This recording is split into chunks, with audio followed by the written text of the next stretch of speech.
Hello, everyone. Welcome back to Idols Podcast, Unleashing Experiences. Welcome to the new episode of our podcast, and we are moving on with the next idolite, जिनका नाम है Hrithik दलवादी and belong करते हैं आनंद district जो आता है गुजरात में.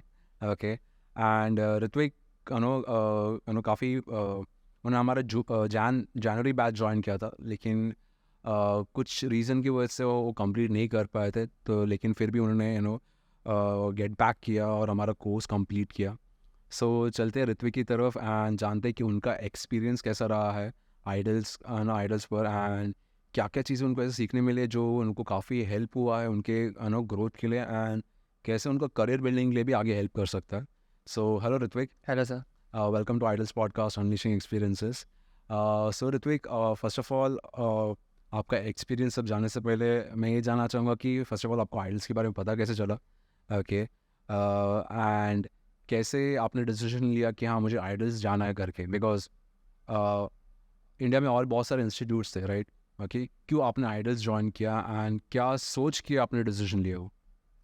Sir definitely idols के जो वीडियोस होते हैं, जो इंस्टाग्राम पे होते हैं, यूट्यूब पे होते हैं, वो मैं पहले भी ऑब्जर्व कर रहा था. मुझे पता था कि मुंबई में कहीं पे ये इंस्टीट्यूट है.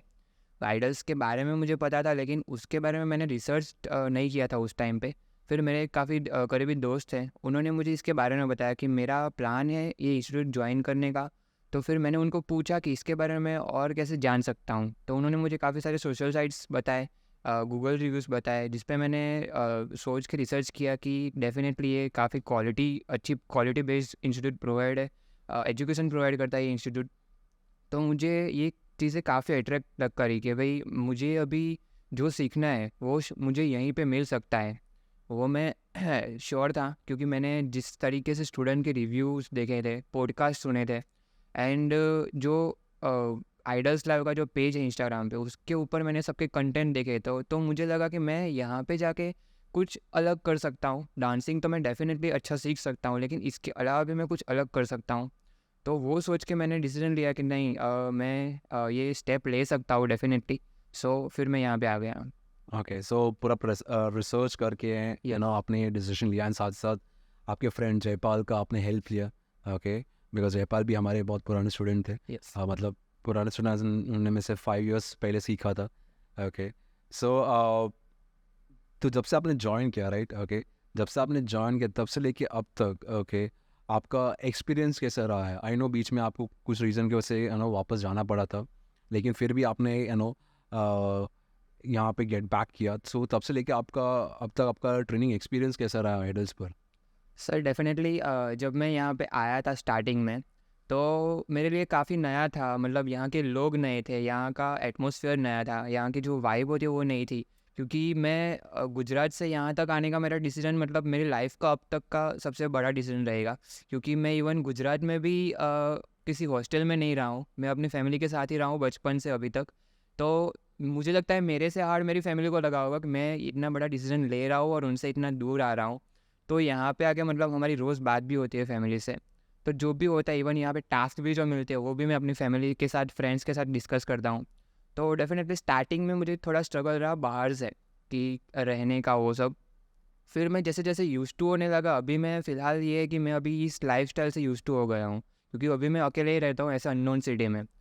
तो आइडल्स की बात करें, जब मैं स्टार्टिंग में आया तो मुझे यहाँ का एटमॉस्फेयर कुछ यूनिक लगा कि यहाँ पे हर दिन कुछ ना कुछ सीखने को मिलता है. यहाँ पे जो मेरे अगली बैच के जो स्टूडेंट्स थे पीआईटीबी के, वो लोग कंटिन्यूसली अपने कंटेंट पे वर्क कर रहे थे, फिर अपनी प्रैक्टिस भी साथ साथ कर रहे थे. तो मुझे ये सब काफ़ी क्वेश्चन कर रहा था कि ये लोग इतना सारा काम एक ही दिन में, और वो भी सुबह से लेकर शाम तक यही काम करते हैं, सिर्फ डांस के लिए ही काम करते हैं कि डांस का कंटेंट बनाना. तो मुझे एटमॉस्फेयर मुझे काफ़ी अच्छा लगा, क्योंकि यही एटमॉस्फेयर में मुझे बहुत पहले से रहना था.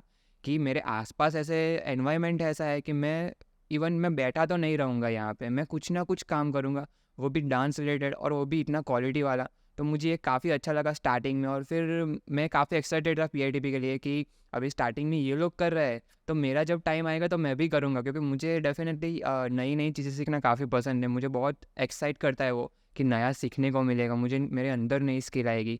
तो मैं तब से वेट कर रहा था पीआईटीपी को, मेरा चांस जब आएगा तो मैं ये करूँगा, मैं वो करूँगा.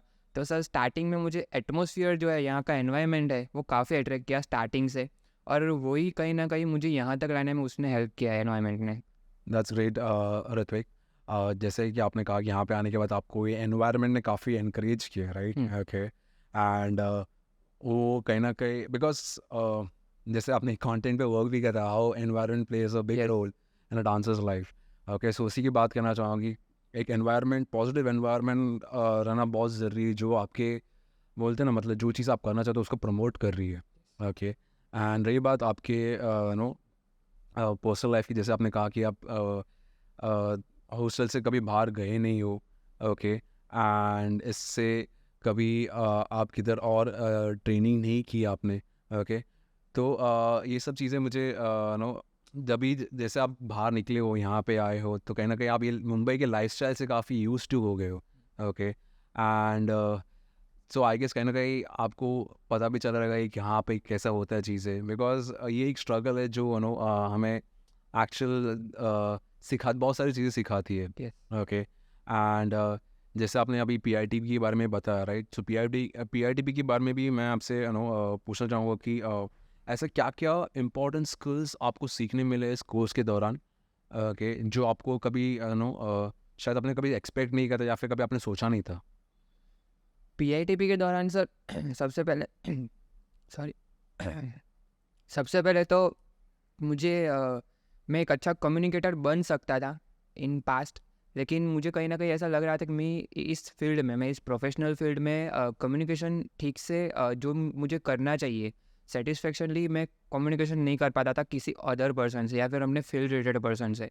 तो मेरी सबसे पहली प्रॉब्लम ये क्लियर हुई कि मुझे यहाँ पे कम्युनिकेशन स्किल सीखने को मिली, कि मैं अभी अच्छे से, अभी मैं यहाँ पे बैठा हूँ अपने बॉडी जेस्चर यूज़ करके बात कर रहा हूँ, तो ये भी ट्रेनिंग का रिजल्ट है कि मैंने जो यहाँ पे ट्रेनिंग ली है कम्युनिकेशन स्किल, वो फिर उसमें पर्सनालिटी डेवलपमेंट भी आ गया, बॉडी जेस्चर भी आ गए, आपके एक्सप्रेसिव वे में आप कैसे एक्सप्रेस करते हो अपने आप को, कितना आप खुल के एक्सप्लोर कर सकते हो, सब वो सब मुझे सर सीखने को मिला। और उसके अलावा भी काफ़ी स्किल है, जैसे कि नेटवर्किंग स्किल, मार्केटिंग स्किल, आप सोशल मीडिया प्लेटफॉर्म पे खुद को कैसे प्रमोट कर सकते हो, इसके बारे में मुझे सीखने को मिला, जिसका मुझे जब आया था तब मुझे टोटली नॉलेज कुछ था ही नहीं, मुझे ऐसा पता ही नहीं था कि मैं अपने आप को इस तरीके से भी प्रमोट कर सकता हूँ, अब सामने वाले पर्सन से इस तरीके से भी मैं अपने आप को इंट्रोड्यूस कर सकता हूँ।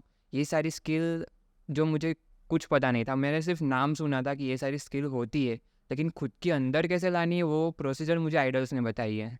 सो जैसे कि आपने कहा कि इतने सारे स्किल्स आपको सीखने मिले, राइट?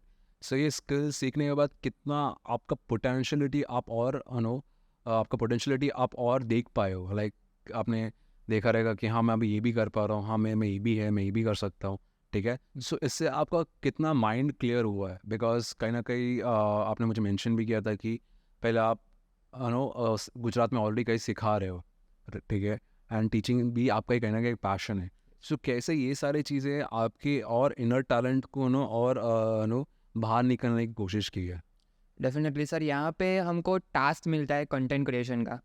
उस टास्क में मतलब मुझे नहीं पता था कि मैं कैमरे के सामने इतना एक्सप्रेसिव बन पाऊँगा, कि मैं कैमरे के सामने इतने बॉडी जेस्चर को यूज़ करके इतना अच्छा एक्सप्लेनेशन में दे पाऊँगा, जो अभी तक हिडन था मेरे अंदर, कि मुझे ये पता नहीं था। टास्क मिलने के बाद सर मैंने वो टास्क किया।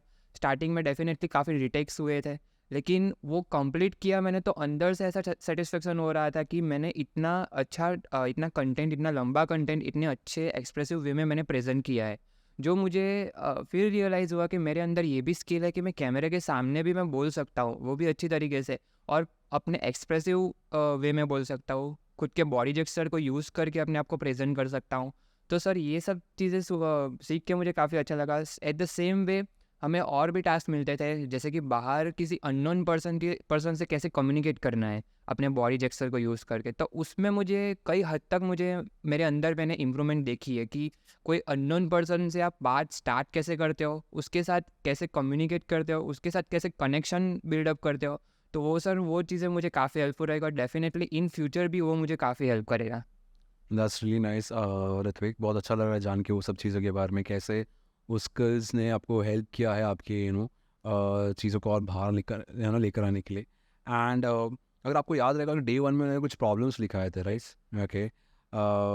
डे वन में मैंने कुछ प्रॉब्लम्स लिखाए थे कि आपको क्या क्या प्रॉब्लम्स आप फेस कर रहे हो आपके प्रोफेशनल करियर में, एंड वही चीज़ पे हमने फोकस किया इस ट्रेनिंग के दौरान ओवरकम करने के लिए. ओके, सो कितने हद तक आपको प्रॉब्लम्स ना कम हुआ है, and in terms of growth skills wise कितना आप ग्रोथ देख पा रहे हो आप में? सो जब भी मेरे प्रॉब्लम्स मैंने मेंशन किए थे काफ़ी कि मैं एक्सप्रेसिव नहीं हूँ, फिर मैं अपने बॉडी जेस्चर को अच्छे से यूज़ कर पा रहा हूँ, या फिर तीसरा मैंने ये मेंशन किया था कि मैं एक्सप्लेन जब भी कुछ वर्ड के थ्रू करना होता है, कुछ सेंटेंस के थ्रू करना होता है, तो मैं माइंड में होते वो सेंटेंस, लेकिन मैं अपने आप से किसी को बोल नहीं पाता था. तो मेरे ये सारे प्रॉब्लम थे. तो कहीं ना कहीं ये सारी जो स्किल मैंने एड ऑन स्किल मैंने सीखी है डांसिंग के अलावा PITP में, तो उस स्किल ने मुझे काफ़ी हेल्प किया है कि जैसे कि मैं अभी कुछ सेंटेंस प्रॉपरली जो माइंड में है वो मैं अपने आप से बोल सकता हूँ, जो मैं खुल के निकाल सकता हूँ कि मैं जो माइंड में सोचा है वही मैं बोल रहा हूँ.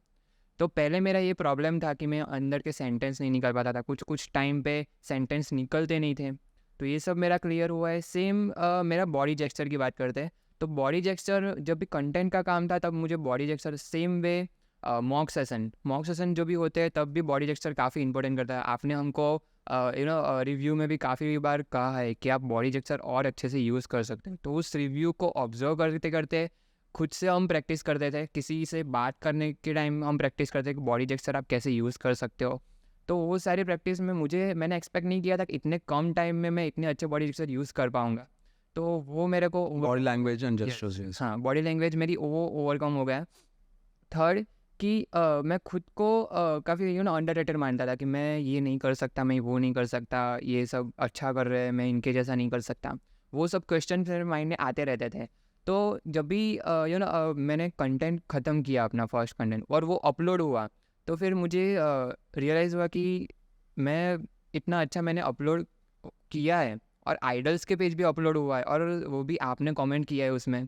तो काफ़ी अच्छा लगा. और मेरे जो फ्रेंड्स होते हैं, मेरे फैमिली मेम्बर्स होते हैं जो वहाँ पे हैं, वो भी मुझे काफ़ी उन लोग को के लिए भी ये शॉकिंग था कि तू कैमरे के सामने बोल रहा है ऐसे, हमको ये सब पता नहीं था, ये इसमें हमारे लिए काफ़ी शॉकिंग था. तो उसने भी मुझे कहीं ना कहीं इंकरेज किया. फिर मैं खुद को मतलब अंडररेटेड इतना नहीं मानता हूँ कि मैं अभी नहीं, डेफिनेटली मैं अभी इंडिपेंडेंट हूँ और काफ़ी अच्छा अर्न कर सकता हूँ और काफ़ी अच्छा कर भी सकता हूँ इस फील्ड में.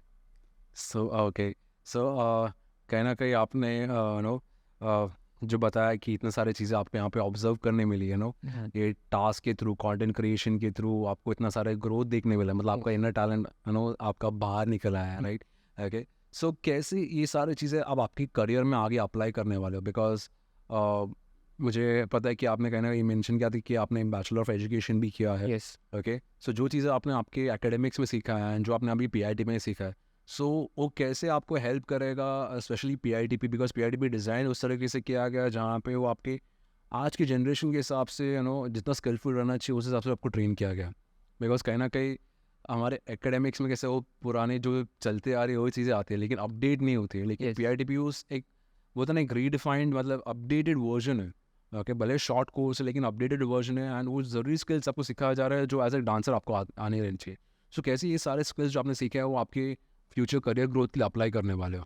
सर डेफिनेटली मेरा फ्यूचर गोल, मुझे मेरा मेन हॉबी है, मेरा मेन विज़न भी ये है कि मुझे सिखाना बहुत पसंद है. स्टूडेंट्स को एक अच्छी क्वालिटी देना पसंद है, अच्छी क्वालिटी बेस्ड डांस ट्रेनिंग देना पसंद है, उसके साथ साथ एजुकेशन देना पसंद है.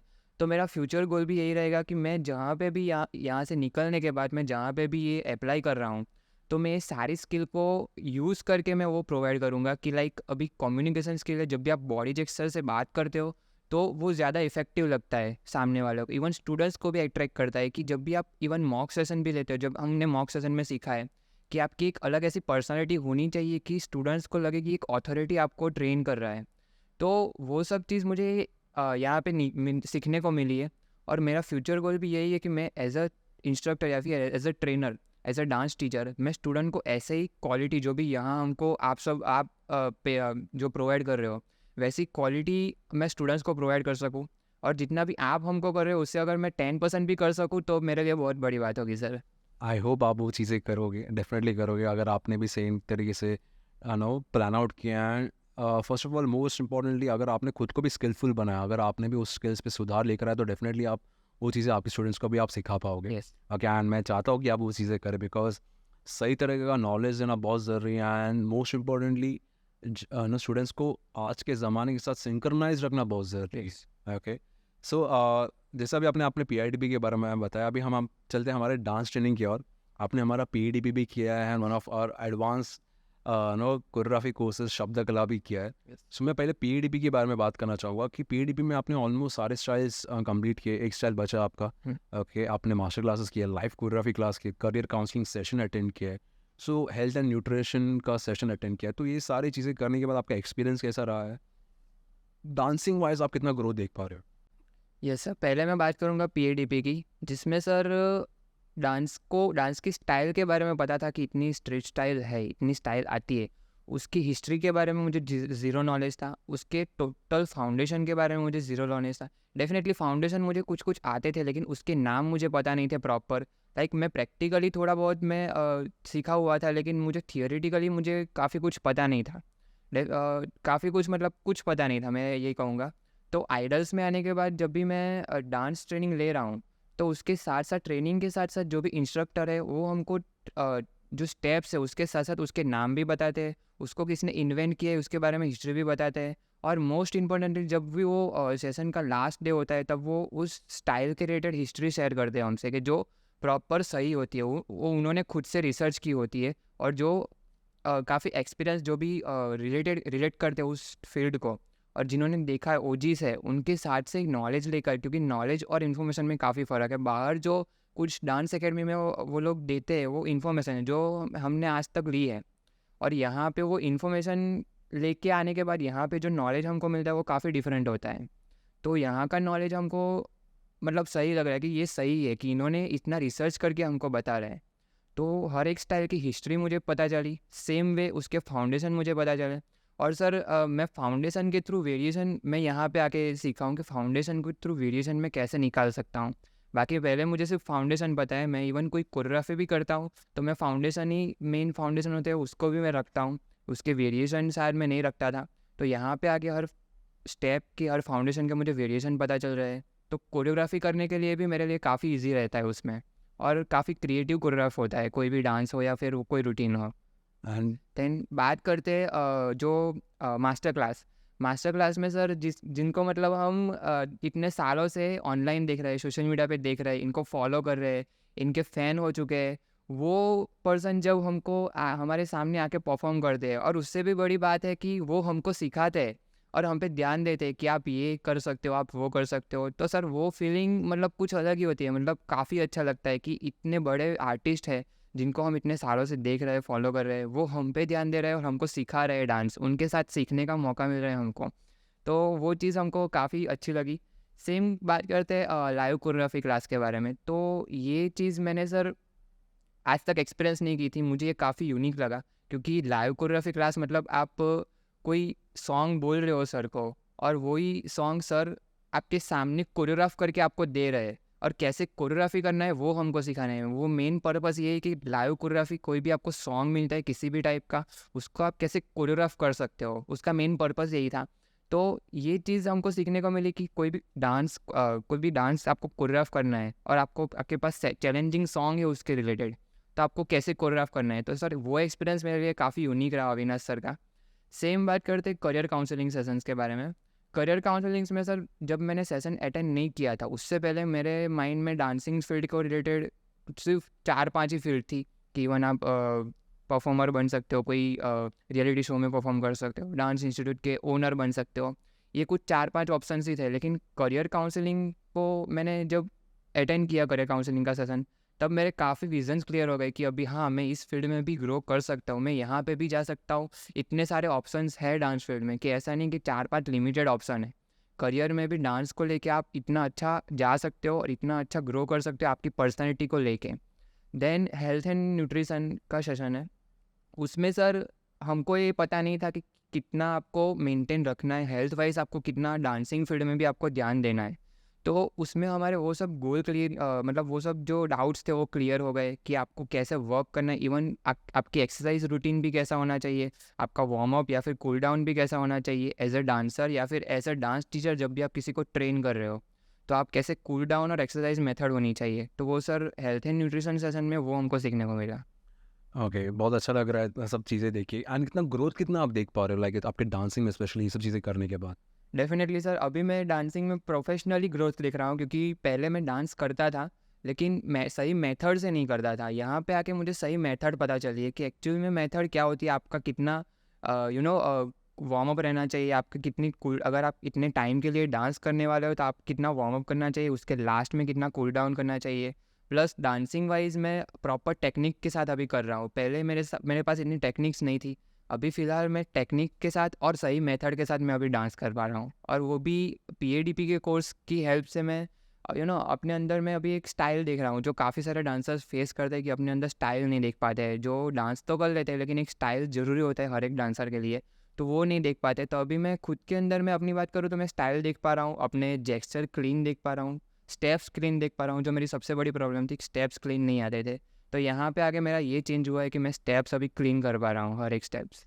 सो ओवरऑल आपका ग्रोथ कितना, अगर मैं बोलूँगा लाइक पीडीपी एंड पीआईडी दोनों को मिला के, like in terms of percentage या फिर on a scale from 1 to 10? Okay, okay, in terms of percentage में बात करूँगा, 85% ग्रोथ हुआ है, That's really फिर मेरा पर्सनल हो या फिर डांसिंग हो, दोनों में। और इन फ्यूचर भी अगर मैं इसी चीज़ को अप्लाई करता हूँ तो डेफिनेटली मैं एक लेवल तक अच्छा ग्रोथ कर सकता हूँ इसमें। That's great.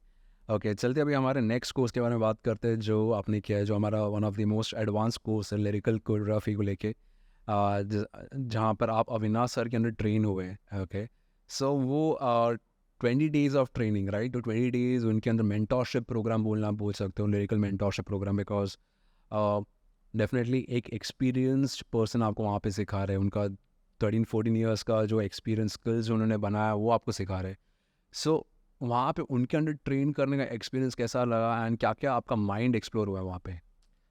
डेफिनेटली सर, लोगों के लिए वो मतलब 20 दिन हो गए, लेकिन लोग हमको बोलते हैं कि 20 दिन में आप लोग ऐसा क्या सीखे हो। सॉरी इंटरप्ट, मैं स्पेशली हमारे शब्द कला जो लोग सुन रहे हैं उनको बताना चाहूँगी, हम हमारा शब्द कला कोर्स के बारे में बात कर रहे यस, हैं। ओके, शब्द कला मतलब ऐसे लोगों के लिए मतलब 20 दिन का कोर्स रहेगा, लेकिन उस 20 दिन में हमारा लाइफ चेंजिंग मोमेंट रहा है। क्योंकि 20 दिन में सर ने जो 13 साल का उनका एक्सपीरियंस है, वो हमको एक एक सेशन में उन्होंने 6 मंथ का एक्सपीरियंस हमारे साथ शेयर किया है। फिर वो डांसिंग को लेके हो, उसके नॉलेज को लेके हो, उन्होंने प्रैक्टिकली और थियोरी में भी उतना ध्यान दिया है हम पे कि आपको हर एक जो उसके जो स्टाइल है, लिरिकल स्टाइल, उसका जो हर एक एलिमेंट्स है उसको प्रॉपर कैसे आपको जस्टिफाई करना है जब भी आप लिरिकल डांस करते हो। बात यह है कि लिरिकल सिर्फ शब्द कला सिर्फ लिरिकल स्टाइल के लिए नहीं है। मैं डेफिनेटली पहले लिरिकल नहीं करता था, और शब्द कला ज्वाइन करने के बाद लिरिकल स्टाइल तो मेरे बॉडी में आया है। लेकिन उसके अलावा भी डांस को लेके मेरा टोटली थिंकिंग चेंज हो गया है, क्योंकि पहले मैं डांस को, अगर कोई आर्टिस्ट डांस कर रहा है तो उनके डांस को देख के मैं ये करता था कि हाँ, ये बहुत अच्छा डांस है, मुझे काफ़ी अट्रैक्ट किया है। लेकिन अभी मैं डांस को समझ सकता हूँ लिरिकल कोर्स करने के बाद, शब्द कला, कि एक्चुअल में ये क्या मीनिंग निकलता है इस स्टेप का, इस स्टेप ने उन्होंने क्या ऐड किया है, वो सब मैं देख सकता हूँ कि कितने लेयर्स है डांस में। मतलब प्रोफेशनली वे में अभी मैं कोई डांस वीडियो होता है तो उसको मैं अच्छे से जस्टिफाई कर सकता हूँ कि इसमें ये है, इसमें वो है, इसमें ये नहीं है, इसमें वो नहीं है, लिरिकल को लेके या फिर कोई बॉडी जेस्चर को लेके। आपका म्यूजिकल इंटरप्रिटेशन वाइज भी शायद यस, काफ़ी इम्प्रूव हुआ है यस, चीज़ों को लेके। एंड एक आर्टिस्ट वाइज, जैसा आपने बोला कि इतना आप ओपन अप हुए, तो राइट, तो कितना आपको आपकी कोरियोग्राफी स्किल्स में सुधार देखने मिल रही है शब्द कला करने के बाद? शब्द कला करने के बाद सर डेफिनेटली कोरियोग्राफी मैं पहले रखता था, लेकिन उस हिसाब ने नहीं, क्योंकि शब्द कला में हमको सिखाया गया कि कोरियोग्राफी आप किस वे में कर सकते हो। अगर आप प्रोफेशनल आर्टिस्ट की तरह कोरियोग्राफ करते हो तो आपको किस वे में, आपके कितने लेयर्स होने चाहिए कोरियोग्राफी में, कितने लेवल्स को आप यूज़ कर सकते हो, कितने स्पेस को आप यूज़ कर सकते हो कोरियोग्राफी वाइज। तो वो चीज़ मुझे काफ़ी क्लियर हुई जब भी मैं यहाँ पे आया था, शब्द कला नहीं किया था। तब मैं कोरियोग्राफी करता था लेकिन उस सेंस से नहीं, उस नॉलेज के साथ मैं नहीं करता था कोरियोग्राफी, मतलब कोरियोग्राफी बिठा ही रहता था। लेकिन जब भी शब्द कला किया उसके बाद जब भी मैं कोरियोग्राफी करता हूँ तो डेफिनेटली वो स्टार्टिंग में मेरे लिए काफ़ी हार्ड रहा कि मुझे ये भी यूज़ करना है कोरियोग्राफी, मुझे ये यूज़ करना है, जैसे कि सर ने बताया। लेकिन अभी मुझे हैबिट हो गई है कि एक प्रोफेशनली वे से आप कोरियोग्राफ करते हो तो आपको ये चीज़ ध्यान में रखनी है। तो वो चीज़ मुझे काफ़ी हेल्प किया और अभी मैं कोरियोग्राफी काफ़ी फ्रीली कर सकता हूँ। दैट्स रियली नाइस ऋत्विक, कि आपका कोरियोग्राफी स्किल्स में भी आप इतना इम्प्रूवमेंट देख पा रहे हो। ओके, सो आपका अभी जैसे आपने अविनाश सर के अंदर इतना ट्रेन किया, राइट? सो अविनाश सर को लेके आपका लाइक ओपिनियन क्या है, लाइक क्या है आपका व्यू उनको लेके, उनके टीचिंग मेथड्स को लेके, किस तरह से स्टूडेंट्स पे ध्यान देते, किस तरह से ट्रेन करते हैं? ओके, सो उसके बारे में आप कुछ बता सकते हो? यस सर, मतलब अविनाश सर मतलब हमको उस तरीके से ट्रेन करते हैं लाइक हम एक डांसर है और हमको इतने कम टाइम में एक आर्टिस्टिक थिंकिंग हमारे अंदर ला देते हैं। उनकी बातों से, उनके बात करने का तरीका टोटली डिफरेंट है, उनकी पर्सनैलिटी डेफिनेटली टोटली डिफरेंट है, उनका टीचिंग मेथड टोटली डिफरेंट है। उन्होंने हमको हर चीज़ को प्रैक्टिकल करके दिखाया है। प्रैक्टिकल जो भी हमको थियोरी भी वो समझा रहे हैं, तो वो प्रैक्टिकल करके पहले हमको दिखाते हैं और फिर हमको समझा रहे हैं कि इसमें ये ऐसा होता है और वैसा है, ये आप इसको यूज़ कर सकते हो इसमें। तो वो चीज़ मुझे काफ़ी अच्छी लग रही थी कि मुझे सेम एक ही कोर्स में 2 चीज़ मिल रही है, प्रैक्टिकल और थियोरी। क्योंकि अगर वो प्रैक्टिकली कराते तो हम थियोरी पता नहीं चलती। सेम वे थियोरी ही दिखाते हो, हम प्रैक्टिकल नहीं कर पाते। तो वो दोनों को अच्छे से बैलेंस करके हमको कोर्स आगे बढ़ा रहे थे। और पर्सनली उन्होंने सबके साथ इक्वल रखा है कि मैं इवन बिगिनर हो या फिर एडवांस लेवल के डांसर हो, मैं दोनों को एक चीज़ प्रोवाइड करूँगा और वो दोनों एक लेवल पे आ जाएंगे at the end of the course. तो वो मैंने अपने आंखों के सामने देखा है। कुछ लोग बिगिनर थे, कुछ लोग एडवांस थे।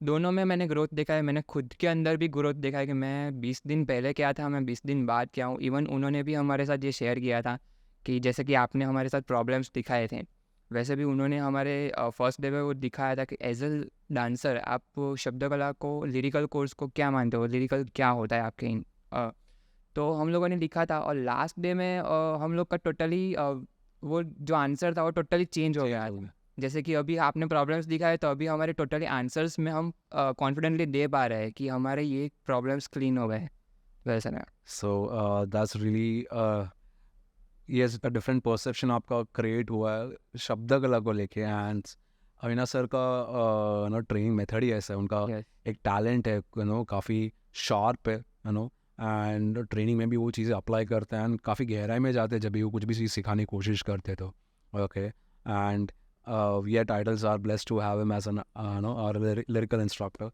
एंड चलते हैं हमारे लास्ट क्वेश्चन की ओर।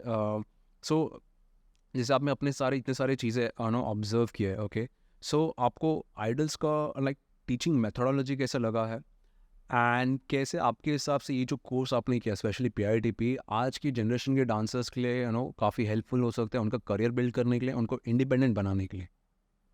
सर ये मेरा पर्सनल एक्सपीरियंस है कि मैं जब भी यहाँ पे आया था आइडल्स में, तब मैं थोड़ा डिपेंडेंट रहता था बाकी लोग पे कि मुझे कोरियोग्राफ करके ये सॉन्ग आप दे सकते हो, वो सब।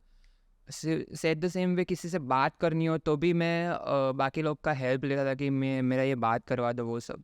तो PITP करने के बाद मैं इतने शॉर्ट टाइम में काफ़ी इम्प्रूवमेंट मैं फील कर रहा हूँ खुद के अंदर कि अभी अगर किसी से बात भी करनी हो, किसी से कन्वर्सेशन भी करना हो प्रोफेशनली, तो मैं एकदम कंफर्टेबली कर सकता हूँ। एट द सेम वे मैं खुद कोरियोग्राफ कर सकता हूँ क्योंकि मुझे इतने सारे स्टाइल का नॉलेज अभी मिल चुका है PITP में। उतने सारे स्टाइल के फाउंडेशन मुझे पता है कि इन फ्यूचर अगर मैं इवन किसी को ट्रेन भी कर रहा हूँ तो मैं टोटल नॉलेज के साथ ट्रेन कर रहा हूँ। तो डेफिनेटली PITP इसलिए इम्पोर्टेंट है हर एक डांसर को क्योंकि इन फ्यूचर अगर वो ग्रो कर रहा है इसी फील्ड में, उसका विज़न है कि इसी फील्ड में उनको फ्यूचर बिल्डअप करना है, तो PITP में हमको जो अदर स्किल्स सिखाई जाती है जैसे कम्युनिकेशन स्किल हो गया, पर्सनालिटी डेवलपमेंट हो गया, नेटवर्किंग, मार्केटिंग, इंटरव्यू जिसमें आप इंटरव्यू का टास्क भी हम रखते हो कि एज एन स्किल्स कैसा जाना, कैसे इंटरव्यू आप दे सकते हो। वो सब चीज़ें काफ़ी इंपॉर्टेंट है क्योंकि अगर आपको प्रोफेशनली वे में जा रहे हैं, आपको मेन विज़न यही तो आपको अर्न करना पड़ेगा इस फील्ड में, और अर्न करने के लिए आपको प्रोफेशनली वे से ही जाना पड़ेगा। तो सिर्फ डांसिंग स्किल्स को लेके आप वो नहीं कर सकते। अगर आपको जाना है आगे, फोकस करना है अपने करियर पे डांसिंग को लेके, तो ये सारी स्किल्स आपको सीखनी पड़ेगी। तो PITP इसके लिए बहुत ही इंपॉर्टेंट है। और मैं सजेस्ट करूँगा कि जो भी डांसर करियर बनाना चाहते हैं अपने फ्यूचर में डांसिंग स्किल को लेकर, तो उनको एक बार PITP करना ही चाहिए लाइफ में, एक बार कभी भी करना चाहिए, लेकिन उनको फ्यूचर क्लीन करने के लिए, उनका विज़न क्लीन करने के लिए एक बार PITP करना चाहिए। थैंक यू ऋत्विक उस चीज़ के बारे में बताने के लिए। दैट्स रियली नाइस वे आप जिस तरह से डिस्क्राइब करो कितना ज़रूरी है, कितना इंपॉर्टेंट है। एंड इसके साथ आपको हमारा टीचिंग मेथोडोलॉजी कैसा लगा, कैसे हम हमारे ट्रेनिंग मेथड्स को अप्लाई करते स्टूडेंट्स पे, एंड आपका उसको लेके आपका ऑब्जर्वेशन क्या है? सर जितना मैंने आपको ऑब्जर्व किया है, बाकी इंस्ट्रक्टर को ऑब्जर्व किया है, और PITP में और मॉक सेशन में मैं जितना सीखा हूँ, तो उस ऑब्जर्वेशन के हिसाब से मैं ये कह सकता हूँ कि इन फ्यूचर अगर मैं कोई डांस टीचर या फिर डांस इंस्ट्रक्टर में किसी इंस्टीट्यूट में वर्क कर रहा हूँ, तो डेफिनेटली कोई बिगनर डांसर या फिर कोई नॉन डांसर को भी मैं एक अच्छे लेवल पे सिखा सकता हूँ, अच्छे लेवल तक उसको डांसर बना सकता हूँ अच्छा सा। क्योंकि यहाँ का मेथड ऐसा है, यहाँ की ट्रेनिंग मेथड ऐसी है कि मैं कैसे एक छोटे से छोटे नॉन डांसर को भी या फिर बिगनर को भी एक एडवांस लेवल तक ले जा सकता हूँ। जैसे कि यहाँ पे भी काफ़ी बिगनर स्टूडेंट आए हैं, मैंने खुद को उनको देखा है कि at the end of the course वो काफ़ी ग्रो कर रहे हैं। मैंने खुद को ये मैंने एक्सपीरियंस किया है ये चीज़ कि कुछ लोग जब आते थे तब उनके पास कुछ नॉलेज नहीं था या फिर उनको बेसिक स्टेप्स भी नहीं क्लीन थे, आते भी नहीं थे। और जब भी वो जा रहे हैं तो इतना नॉलेज लेके जा रहे हैं, उतना डांसिंग वाइज उनका इतना क्लीन हो रहा है। और वो उसका रीज़न सिर्फ एक ही है कि आपका टीचिंग मेथड, कि वो टीचिंग मेथड काफ़ी इफ़ेक्ट करता है उस चीज़ पे कि अगर सिखा सकते हो तो बाकी इंस्टीट्यूट में भी सिखा सकते हैं, लेकिन वो लोग वो ग्रोथ नहीं देख पाते जितना उनको चाहिए। वो लोग सिर्फ डांसिंग नॉलेज कुछ कुछ लेके आते हैं, लेकिन डांसिंग स्किल वाइज वो लोग ग्रोथ नहीं देख पाते। तो यहाँ का टीचिंग मेथड मुझे ऐसा लग रहा है कि टीचिंग मेथड काफ़ी इफ़ेक्टिव है और at the same time attractive भी है, क्योंकि यहाँ पे प्रैक्टिकली सबको सबके साथ सबको जाके सिखाया जाता है, सब पे पर्सनल ऑब्जर्वेशन रखा जाता है। तो ये teaching method I think India में हर जगह होना चाहिए, हर इंस्टीट्यूट में होना चाहिए ऐसा teaching method. Thank you so much Ritvik, वो एक काफ़ी अच्छा ऑब्जर्वेशन आपका। एंड थैंक यू हमारे मेथड्स को भी समझने के लिए, बिकॉज हम भी जब भी सिखाते हैं हम काफ़ी गहराई में जाने की कोशिश करते Yes. हैं। एंड क्योंकि वो हमारा काम है, राइट? आप लोग इतना इन्वेस्ट करके आते हो, आप लोग इतना एफर्ट्स डाल के आते हो, तो हम भी एक तरह से लाइबल हो जाते हैं कि आपको उतना फुलफिलमेंट के थ्रू प्रोवाइड करें हर एक चीज़। एंड आप लोग का डेडिकेशन ही हमें और इनक्रेज करता है ये सब चीज़ें करने के लिए।